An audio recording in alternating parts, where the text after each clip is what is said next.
En viktig del för att lyckas nå ut till sin målgrupp och lyckas med sina event är ju såklart marknadsföring och promotion. På plats idag så har vi Daniela från byrån Precis Digital som arbetar som marknadsstrateg med fokus på B2B. Och Daniela är från norra Italien, så nu kommer vi att byta till engelska. So I want to welcome Daniela on stage. Thank you so much for being here with us today. Hi, Antonia. Hi, thank you so much for having you. me. So first of all, I would like to ask you, who are you and what are Precis and what are you experts on? So I'm a senior digital marketing specialist within B2B, and we are a digital marketing agency focusing on a few different verticals, but our team works specifically with B2B companies, and we basically help them with anything that can really contribute to their company's growth. Perfect. And I'm so much looking forward to this session. You're going to talk about tips and tricks around creating demand and demand marketing and the demand generation. And I will be listening carefully behind the camera. But I want to thank you for a very successful collaboration the last couple of years. And I wish you luck, and the stage is yours. Thank you so much. Thank Appreciate it. Let's do this. All right. So again, thank you so much for having me. I'm really happy to be here. And yeah, my session today is going to be all about demand generation and events. So I'll quickly go through the agenda together with you all. So first of all, we'll just go into B2B marketing in itself and typical challenges. And then we'll focus on one challenge in a bit more detail, which has actually led to quite a wide discussion right now in the B2B industry, and that's the shift from lead generation to demand generation. And within that, we'll also look into both demand creation and demand capture. And then the final part is going to be in relation to demand generation, focusing on marketing and sales alignment when it comes to events. And yeah, I'm going to talk about promotional tactics both before, during, and then also after the event. Let's get going. So B2B marketing in a nutshell. I'll keep this short, but basically B2B marketing refers to anything in terms of strategies or tactics that is helping target businesses or companies as opposed to consumers. And yeah, it's about meeting the needs, establish relationships. But where it gets interesting, in my opinion, is that B2B overall is focusing on much longer sales cycles. It's a much more complex process usually, and there's also a lot more people or stakeholders involved. And that leads us directly to the next slide, which would be typical challenges happening in B2B marketing. Now, on the slides, I've put directly that this list can go on, but this is basically the main challenges that I see on a day-to-day basis when I work together with my clients. And that, for one, is, for example, missing ICP or target personas. ICP stands for Ideal Customer Profile, and it's literally about who do you want to target, right? Who do you want to attract basically with your offering, and that's very often actually not really defined. Then when it comes to content distribution, B2B mostly can focus a huge amount on paid search especially, but paid marketing channels, and sometimes then the organic marketing channels, which are, in my opinion, just as important, are a bit neglected, so to speak. So they're not really complementing each other, which can be a challenge as well. And then especially when it comes to paid marketing, it's also often difficult for companies to actually measure or understand what was the impact now of the marketing spend itself. Then another big one is actually that a lot of B2B companies focus on so-called vanity metrics, which would, for example, be leads or MQLs, marketing qualified leads, as opposed to more, a bit more sales-related metrics, which would, for example, then be opportunities or then also company revenue. And that can be an issue because if you only focus on the vanity metrics, you're basically not taking taken it all the way to like the end goal, which should always be company revenue. So of course, leads and MQLs, they have their part in the journey. They're important to understand and measure as well, but not as main metrics, basically, when it comes to like a marketing approach or marketing activity. And then related to that, this I see very often in like when it comes together, it's like actually the marketing and sales teams like working in silos, meaning marketing does their job, sales does theirs, but they don't really connect or like talk to each other, interact with each other in terms of like feedback or like just sharing inspiration or like experiences. They're basically just doing their own thing. Which then also, coming to the next challenge, can lead into like an incomplete CRM setup. That's a customer relationship management system usually. And that would then lead to like that data is not, well, can't be trusted because it's not complete. And that obviously is a big challenge when it comes to then like making informed decisions overall from both a marketing and then a sales perspective in relation to the overall goal, which is company revenue. And here I actually included a quote from HubSpot, which I thought was quite interesting in relation to these like typical challenges, because it says that actually 79% of like sales professionals said that their CRM either moderately or even extremely like improved their sales or marketing collaboration. And what does that tell us? It literally would mean that like when you focus on like like a proper CRM setup, or like basically investing in like a setup where you can trust the data and like marketing and sales can work in together, for example, you just basically get more trustworthy data, but also like a better marketing and sales alignment. It kind of would solve like 2 challenges in one. So that's why I personally quite like this quote. But yeah, when it comes to now, once again, like the vanity metrics challenge, especially like the leads and MQL parts, that's where my next point will continue, because that is literally this big like discussed shift in between lead generation to demand generation right now, because lead generation in itself, it kind of hit like a wall, you can say, and let's dive into that a bit more.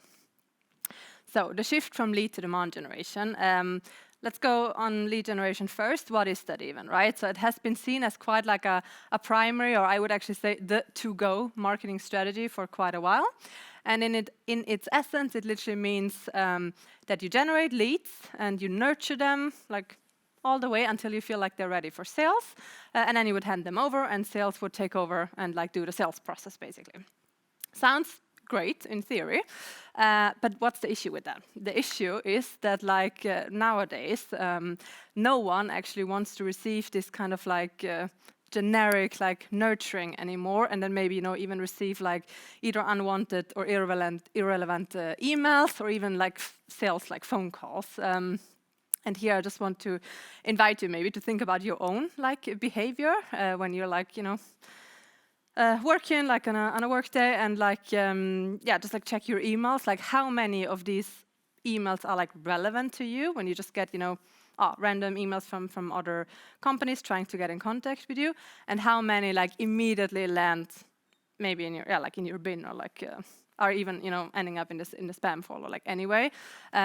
I personally can say I do it a lot, because I'm just basically being contacted often where it's just not the right time, not me as like the right person, and people are, this has been going for a while, and now people are basically definitely over it.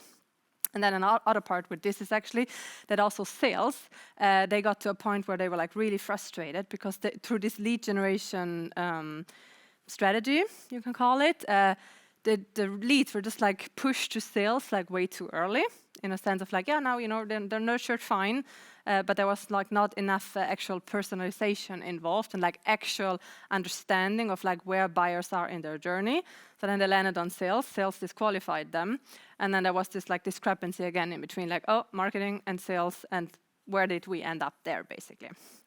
And also here I included a quote from the demand gen report, which I think is quite fitting here as well.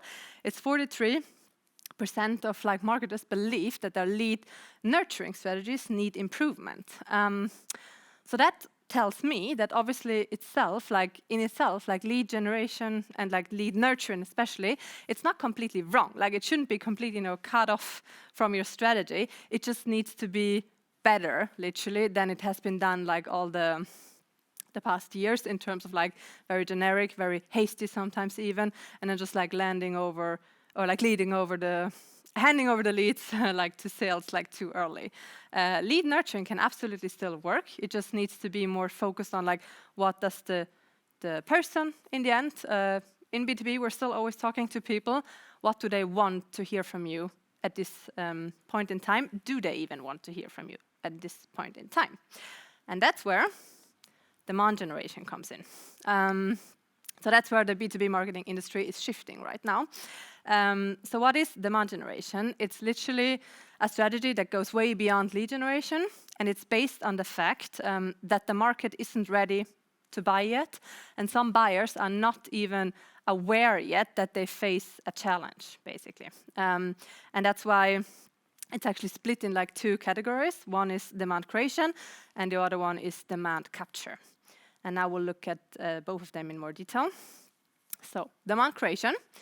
This is the phase that aims to literally generate this initial like awareness and like the interest itself amongst those people who are not potentially like not even aware that they're facing a challenge yet. And this is actually like an overview or like some insights that I took from Blend. Blend are like a UK-based marketing agency, and I think that their content is really good, especially when it comes to demand generation.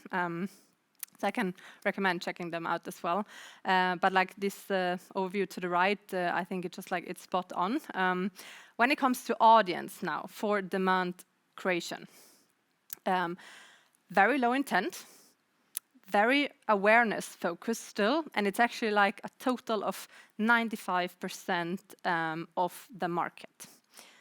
Now let's let that sink in, basically. So it's like the majority, by far, the majority of the market who are like super early in their journey, or don't even know yet that they basically are on this journey, that they're already like facing a challenge. So what are the key tactics that can help in this stage? For one, definitely social media. And there I think it's really important to focus on this in-feed consumption, meaning people, especially when they are on social media, and the attention span is like very short, or can be very short anyway. So it's important that you basically get across what you want to say. For example, on LinkedIn, like here and there, basically, and that people don't need to like interact as much as possible, because at this very stage, once again, like you will lose them easily. Then events, and that's circled in here because that's obviously like a big topic in today's actual event, like overall. So that's why I'll focus on it more detailed then when it comes to demand generation afterwards. But events are here to connect and educate, and that's why they're actually a perfect tactic to fit into like this demand creation stage. And now, of course, I mean, when it comes to events, you can have like events that are suitable like for later down the funnel as well. It can, for example, be like a very product-focused event, like a webinar, for example, or you have an actual like product launch that you're like creating a live event for. So absolutely, events can have more sales focus. But in this case, when it comes to demand creation, that's literally what you want to do with events, just like getting people together to create this demand. So it's a perfect tactic for that as well. Podcasts, it's a very easy way, for example, to engage with a group of people or like with your audience. And then also communities, once again, to just connect and educate. And especially here to highlight as well maybe is that like when it comes to demand creation, a lot of the actual purchase journey or like buyer's journey in that stage is done by the buyer themselves. Like they don't need any company interaction really, besides like this kind of tactics that basically give them the content, give them the inspiration, but a lot of their own research or inspiration is happening basically on an individual level or like by themselves. So that's why it's really important to kind of foster this kind of tactics at this point. And then when it comes to like demand capture, Then in this phase, you now definitely want to like now capture the buyers, the potential buyers that now are searching for solution. And now it's even more important to basically have the more focused and like targeted content so you can meet them at this stage of their journey, basically. Also, again, here the same overview. So when it comes to audience, now that's a very high intent audience. They have a clear purchase focus, and it's the remaining 5% of the market. So like once again, like it was a 95 before, now it's only 5% who are actually like in market. So what are the key tactics here? For one, SEO. That's used in almost every B2B buying journey, and it's a very efficient way to like get the content out and engage people with relevant content like at this stage. PPC, of course, very important as well. But here it's actually important to notice that it should be ungated content that is promoted, especially through paid. And that goes together with like the idea behind maybe demand generation, which is that like, as I just spoke about, the buyers will do a lot of their journey actually just by themselves. And for that, they want to have the content available. Like they want to be able to educate themselves at their own pace, but with content that they can basically find, high quality content that they can find. Now, if you put gated content in front of them, which was a very classic like tactic throughout this whole like lead generation journey that we spoke about earlier. That was basically there to just, generate leads, right? So you'd have a landing page, a form, people would fill it in, you get their details, and then the nurturing would start. Nowadays, if you basically have still gated content and people land on your page or like even like through SEO or PPC then, and they realize, oh, that content is not for free, so to speak, as in like you need to leave some details, they'll just go elsewhere because they know that some people are focusing more on demand generation, that content will be available. And so basically, you will lose them by hiding all the knowledge that they need at this stage to educate themselves without your actual interaction, basically. So, ungated content should be focused on like with this whole demand generation idea. But then also review sites, for example, that's another tactic because they're trusted by people. And at this stage, I think trust is a very big part of like the actual purchase journey. Just knowing by myself, I really like to check review sites. I want to see people's experiences, both good and bad. And that's why this is a good tactic as well for the demand capture phase.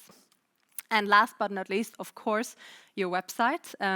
That's where you want to end up, like people to end up to. And that's just important to focus on the right user experience and also not forgetting about conversion rate optimization, so CRO, in order to complete their journey in a smooth way, basically, once they landed on your website. Until it then goes over to sales, of course. And now we'll actually take a quick look on demand generation when it comes to the customer journey.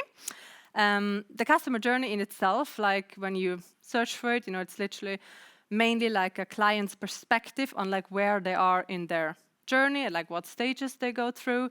And then from a vendor's perspective, like most likely you can find like some tips and tricks, how you can meet them at every stage.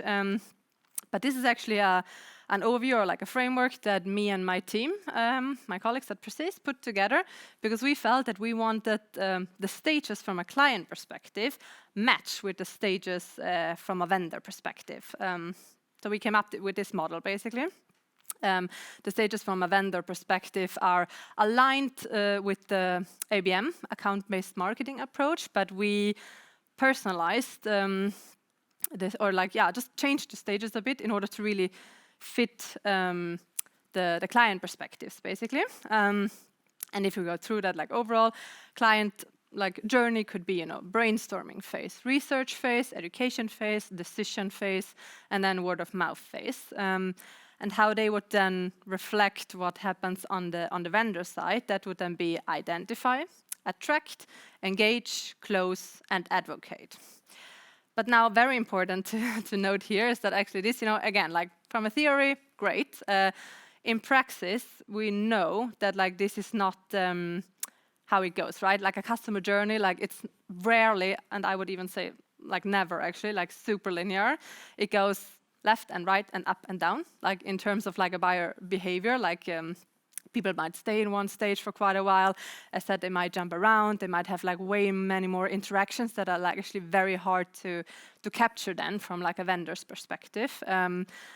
So how this can be seen is like more of like a guideline of like, yeah, these are usually the phases that possibly will be gone through by prospects.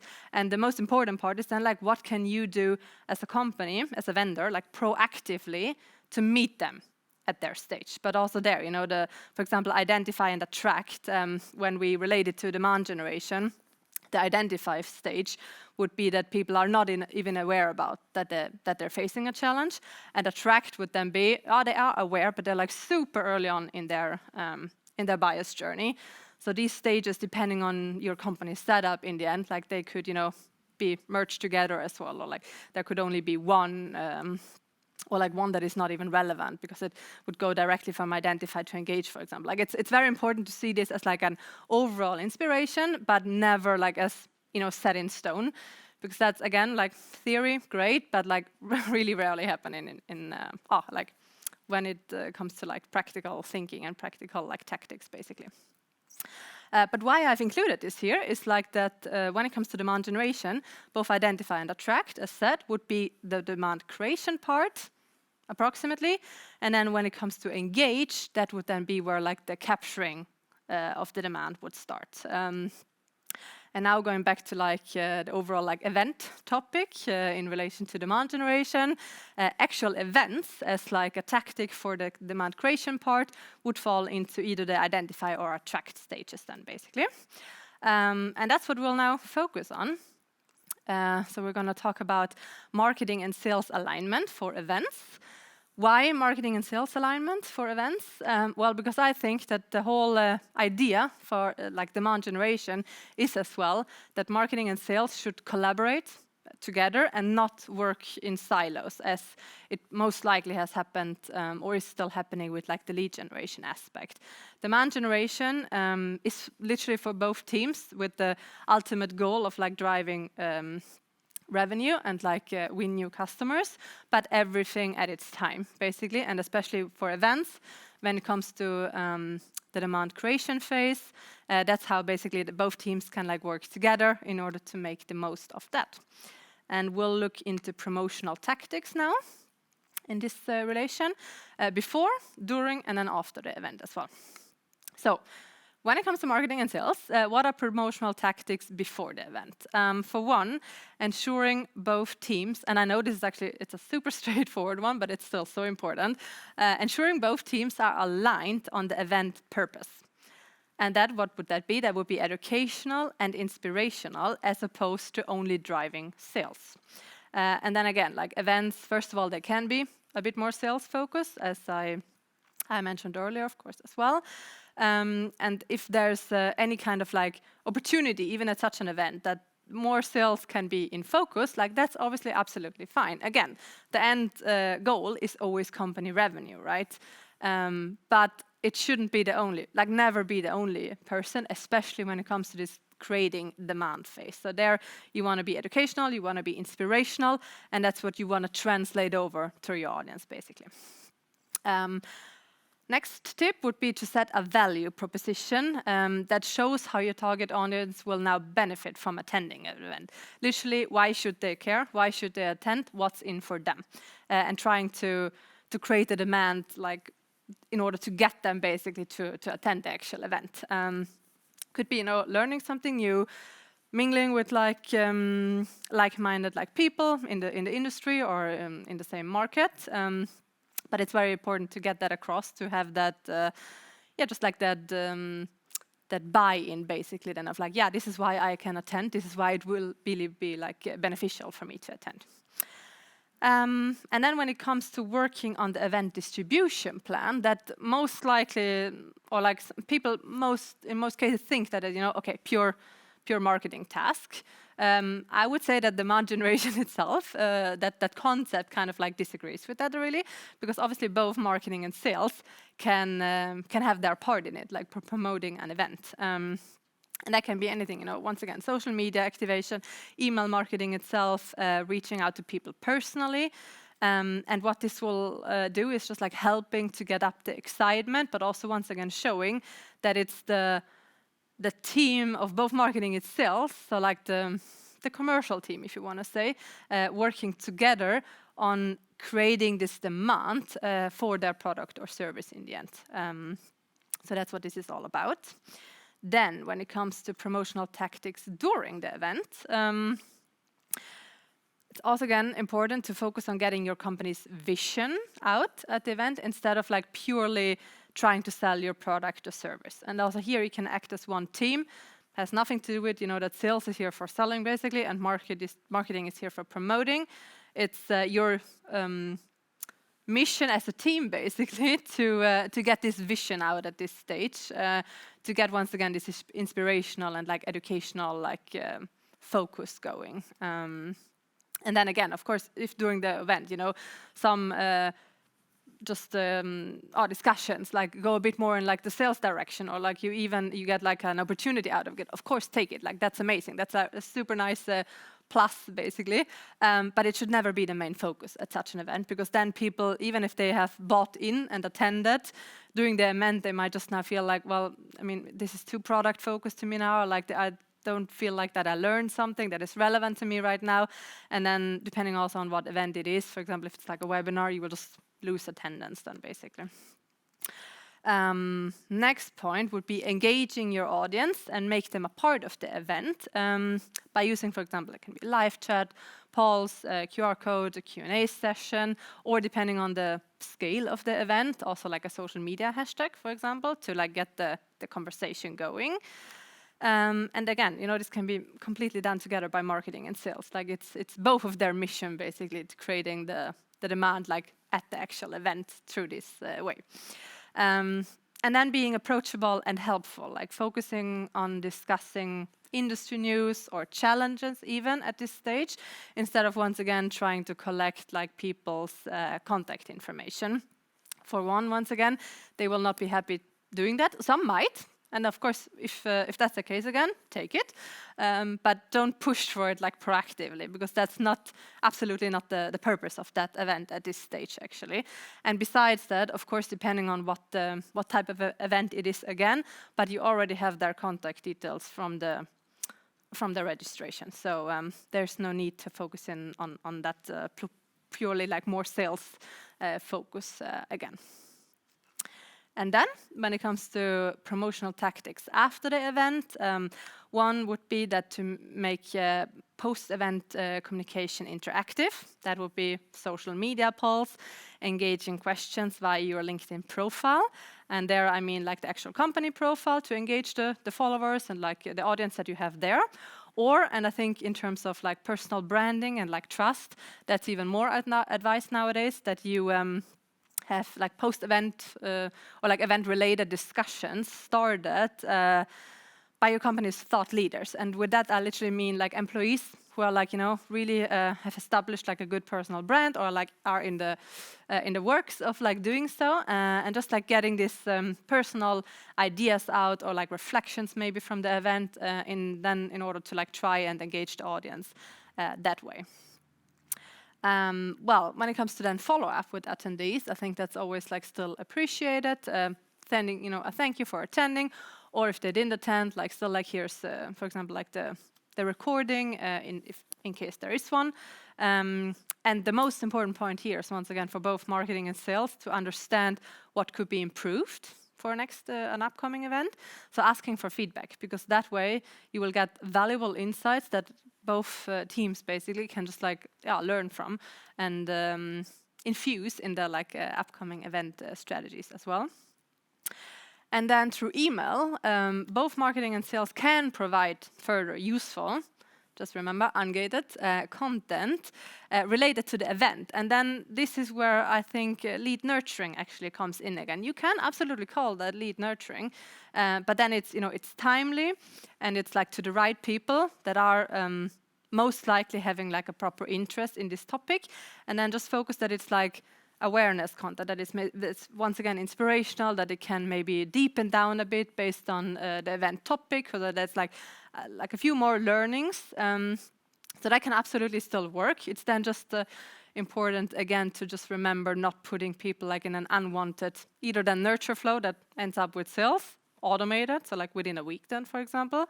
Yeah, to just not let the people end thereafter, because then once again, you will just, even if the actual event was well appreciated, then you will lose people, because it's going to be, once again, way too early. And the whole mission of like demand generation and like demand creation is to actually do that, like creating the demand and like getting people,